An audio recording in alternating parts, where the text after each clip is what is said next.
बिस्मिल्लाहिर्रहमानिर्रहीम। आज हम डिस्कस करेंगे वो कौन सी ऐसी कॉमन मिस्टेक्स हैं जो ज़ायरीन उम्रा अपने उम्रा की जो सफ़र है उसकी अदायगी में वो गलतियां करते हैं। 3 तरह की ऐसी गलतियां हैं जो कि आपके लिए, न सिर्फ आपके लिए बल्कि आपके इस रूहानी सफ़र के लिए भी परेशानी का सबब बन सकती हैं। उनमें नंबर 1, मसाइल का सीख कर न जाना, जिसकी वजह से इहराम के पहनने में गलती, तवाफ़ को जल्दी जल्दी करना, सफ़ा मरवा की सही तरीके से न करना, दुआओं को या तो याद करके न जाना, अगर याद करके गए हैं तो उनको मौके पे परफॉर्म न करना, जिस मौके की जहाँ पे दुआ है उस मौके पे उसको अदा न करना, उसको न पढ़ना, नवाफिल रश की वजह से उनकी अदायगी में बहुत गफलत हो जाती है, उनको भी मौके पे अदा करना। इसके अलावा रश की वजह से सब्र का दामन थाम के रखना। रश में बहुत सारी ऐसी चीजें सामने आती हैं जिससे इंसान को गुस्सा भी आता है और तकलीफ भी होती है, तो ऐसे मौके पे अपने सब्र का दामन थामना। तो सबसे पहली जो चीज हमने डिस्कस की वो है मसाइल का सीख कर न जाना। तो इसका हल ये है कि आप जय्यद उलमाए किराम से,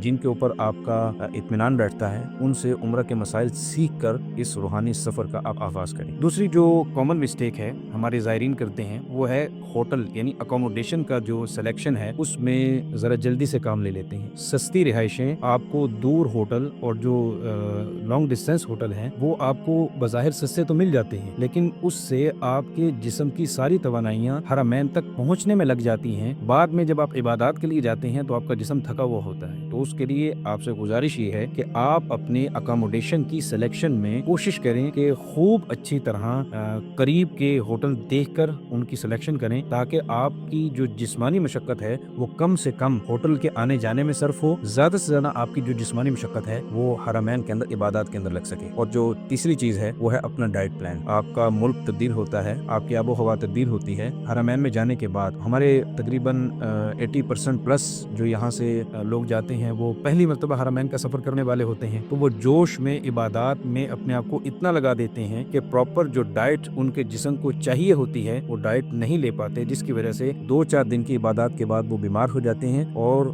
उनके जो बकिया अय्याम है वो बीमारी में गुजर जाते हैं। तो इसलिए आपसे गुजारिश है, नंबर 1 मसाइल सीख कर जाएं, नंबर 2 अपनी जो अकोमोडेशन की सिलेक्शन है वो अच्छी तरह करीब के होटलों में करें, और नंबर 3 कि आप अपने डाइट प्लान को वहां पर जाकर उनका खास ख्याल रखें। बहुत शुक्रिया।